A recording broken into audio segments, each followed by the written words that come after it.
안녕하십니까? 안녕하세요. 네. 진부하겠지만 새해 복 많이 받으세요. 네, 참 이 말을 많이 하는 그 구간인 것 같은데요. 우리 시청자분들도 새해 복 많이 받으시고요. 오늘장 어떻게 시장이 마무리가 될지 첫 거래일의 마감 성적을 특징주로 먼저 확인해 보겠습니다. 저희가 오늘도 세 가지 OX를 알아볼 텐데요. 첫 번째로는 카카오 살펴볼게요. 올해에도 자회사 상장이 준비되어 있고 사실 지난해 정말 기억에 남는 대표적인 종목 중에 하나가 카카오였는데 그렇죠. 천당과 지옥을 오가는 그런 주가 흐름이었습니다. 올해는 어떨지 두 분이라면 지금 매수하시고 싶으신가요? 매도하시겠습니까? 의견 OX로 나눠주시죠. 네, X로 일치가 되었는데 사실 카카오에 대한 기대는 지금은 새로운 건 없는 것 같긴 해 보여요. 네, 이제 뭐 카카오를 매도한다라기보다 매수하기엔 좀 어려운 시기다라고 좀 말씀을 좀 드리고 싶고요. 네. 이제 카카오는 사실 이제 9월, 사실 지난 9월이었었죠. 9월에 그 금융 제재에 대한 그 이슈 이후에 사실 그 조정이 깊게 나오고 나서 좀처럼 회복하지 못하고 있었고요. 이제 그 부분에서는 사실 자회사들의 상장에 대한 부분이 컸고요. 작년에 같은 경우 카카오페이가 성공적으로 상장을 하고 지금 카카오의 시가총액의 절반 이상을 가져가고 있습니다. 시가총액의 카카오페이가 지금 23조이고요. 카카오 같은 경우가 약 한 51조 정도 되는데요. 카카오 결국은 이제 카카오 자회사들을 하나씩 떼어놓음으로써 카카오의 어떤 성장 동력이 점점 더 분산된다라고 볼 수 있겠습니다. 올해 같은 경우에도 카카오가 또 자회사를 상장시킬 예정에 이제 두 군데가 있는데 처음에 이제 카카오 엔터테인먼트가 약 한 10조 원 규모의 카카오 엔터테인먼트가 가장 좀 유망한 종목으로 좀 보여지고 있고요. 카카오 모빌리티는 사실 작년에 사실 카카오 상장에 대한 부분이 이야기가 있었는데 아무래도 뭐 이제 골목상권 침해라든지 그런 이슈로 인해서 올해로 좀 밀렸다라고 볼 수 있겠습니다.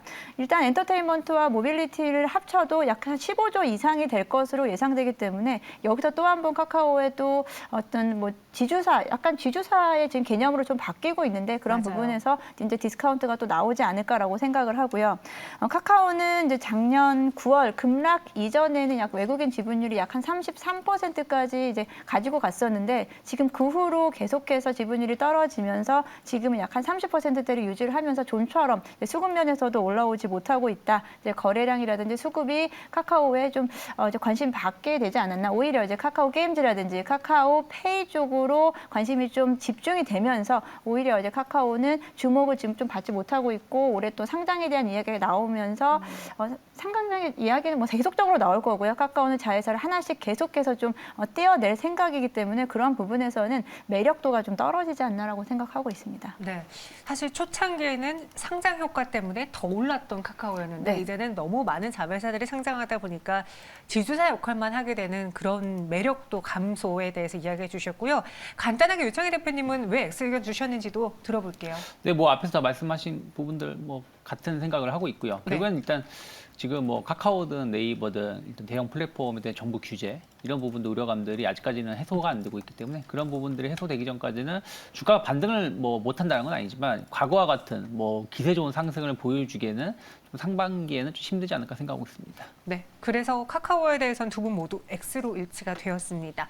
이어서 두 번째 종목에 대한 생각은 어떤지 넥슨GT로 넘어가 보도록 하죠. 오늘 넷게임즈 넥슨GT 주가에 대해서 많은 분들이 주목하고 계시고 합병 시너지가 가장 최애 키워드인 것 같습니다. 두 분이라면은 더 기대해 보시겠습니까? 여기서 스톱하시겠습니까? OX 의견 주시죠.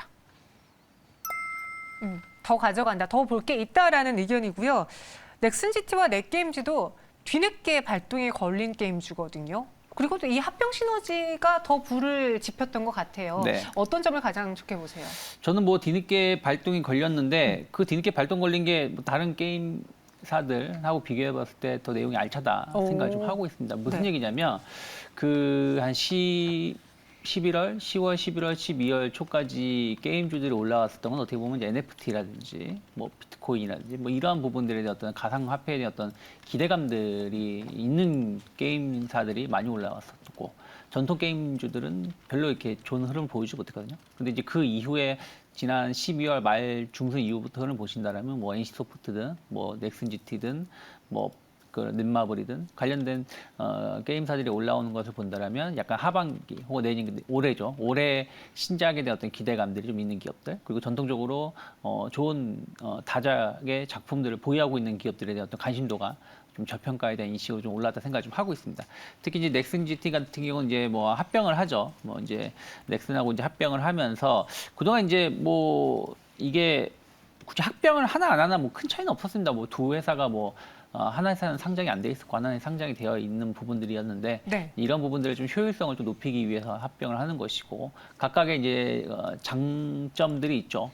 잘 만드는 게임들이 있기 때문에 그런 부분들에 대한 어떤 효율성 이런 부분들에 어떤 기대감들이 좀 있고 올해 또 이제 신작에 대한 어떤 기대감들이 있다는 것이죠. 던전 파이터 모바일 버전이라든지 뭐 지금 서든 어택 같은 경우는 계속해서 뭐 현금 창출률을 보여주는 게임인데 이런 부분들 관련해서 계속해서 좀 개발을 좀 진화한다는 부분들은 전 긍정적으로 좀 평가할 수 있습니다. 그래서 엄밀히 따지면 넥슨 GT가 그동안 게임사들 중에서는 NC 소프트라든지 넷마블이라든지 이런 게임사하고 견주어도 나쁘지 않은 회사였는데 조금 이제 이런 것들이 좀 가려져 있었던 것들이 합병을 한다라면 그런 것을 다시 재평가 받을 수 있다라는 거. 그럼 전 주가 역시 오늘도 이제 많이 상승을 좀 하고 있습니다만은 네. 직전 고점대 지난 12월 17일에 형성됐던 고점대를 이제 돌파를 시도하는 것이라서 좀 의미 있는 주가 상승 좀 더 기대해 볼 수 있지 않을까 생각하고 있습니다. 알겠습니다. 넥슨 GT 넷게임즈 뒤늦게 발동이 걸렸지만 그 누구보다 탄탄한 재료를 가지고 상승한 것 같다 이야기해 주셨고요.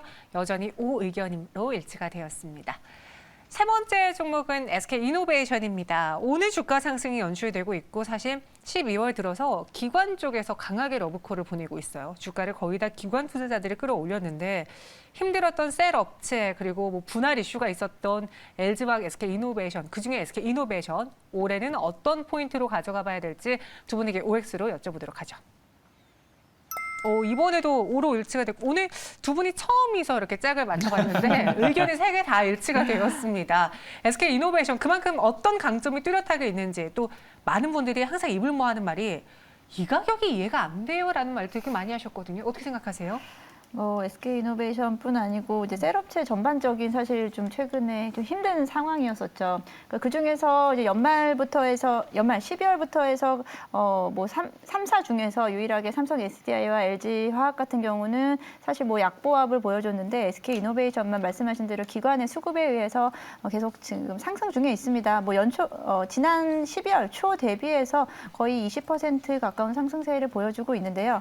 SK이노베이션이 뭐 이번에 CES 2022에서도 뭐 친환경 관련된 뭐 기술력에 대한 부분을 좀 부각시킨다라고 또 뉴스가 나오면서 오늘 좀 주가에 좀 상승을 받았는데 사실 뭐 2차 전지 관련된 자체가 워낙에 좀 친환경에 대한 부분이 있었기 때문에 새로운 뉴스라고 좀 보지는 않고요. 여기에는 또 이제 저는 또 이렇게 생각합니다. SK이노베이션 같은 경우는 물론 SK온에 대한 어떤 분할에 대한 또 이슈가 있기는 하지만 SK이노베이션 같은 경우는 다른 셀업체에 비해서 이제 정유화학 쪽에 대한 실적에 대한 부분이 좀 탄탄하게 지지를 해주고 있는 부분이 있고요.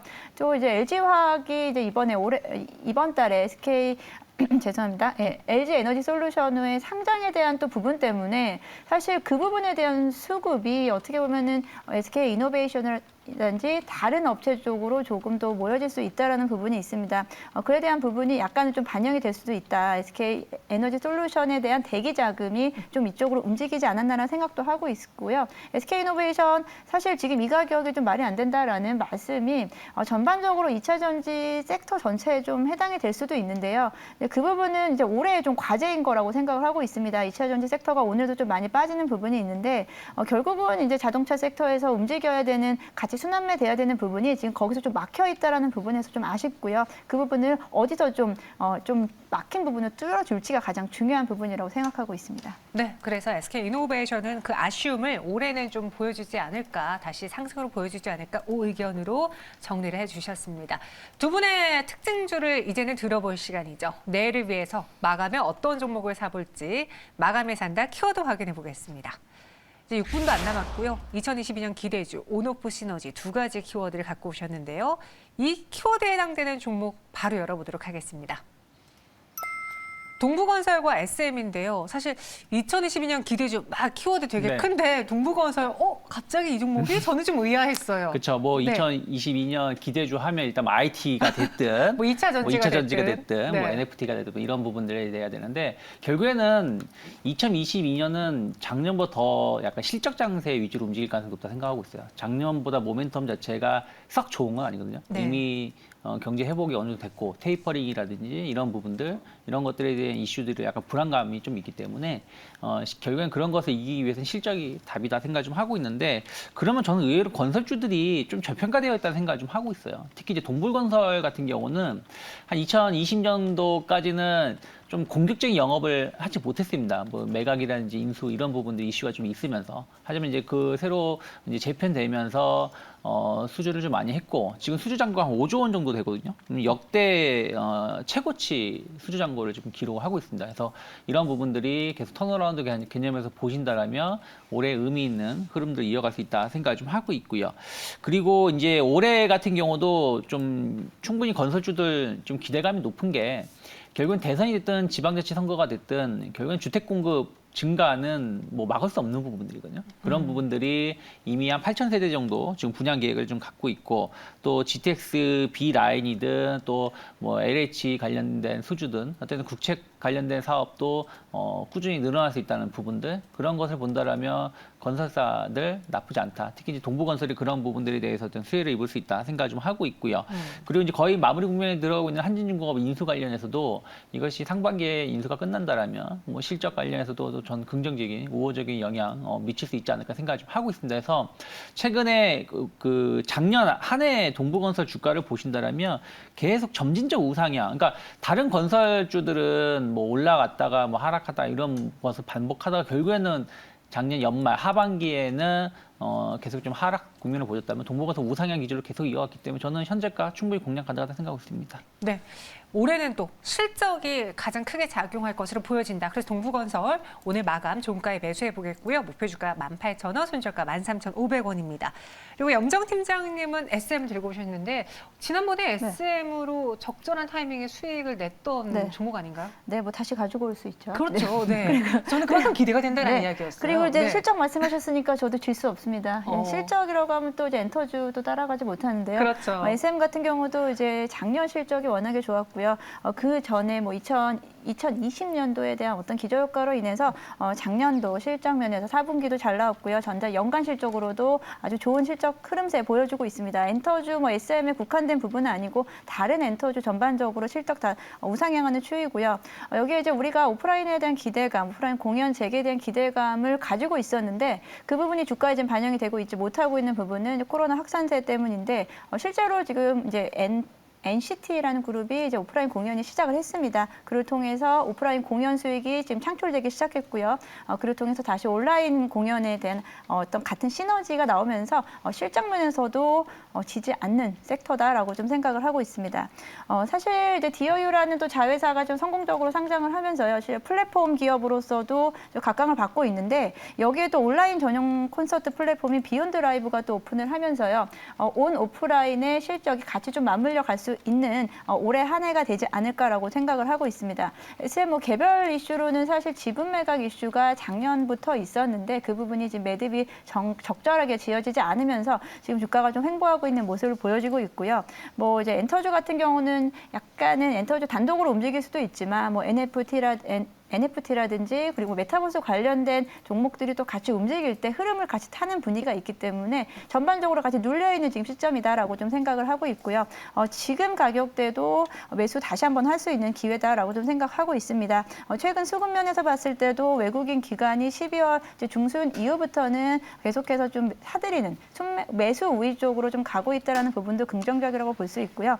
지금 가격대 뭐 73,000원대에서부터 뭐 74,000원대 사이 정도면 뭐 매수하시기 뭐 나쁘지 않다라고 생각을 하고 있고요. 정고점이 85,000원까지 갔었는데요. 8만 원대에서 사실 오랫동안 머물러 있었던 종목입니다. 그렇기 때문에 85,000원 정고점을 다시 한번 뛰어넘는다라고 한다면 9만 원까지도 바라볼 수 있겠다라고 좀 생각을 하고 있고요.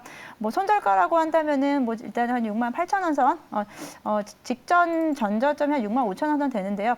그렇게까지 빠지기 전에 한 68,000원 선에서 일단 손절가를 잡으시면서 대응을 하시면 되실 거라고 생각하고 있습니다. 네, 오늘 두 분은 실적에 그럼 나도 실적으로 맞서보겠다. SM의 또 걸손탑이었나요? 뭐 이번에 프로젝트 그룹이 하나 나왔는데 이 온라인 콘서트에 굉장히 많은 분들이 참여했다고 이야기를 들었습니다.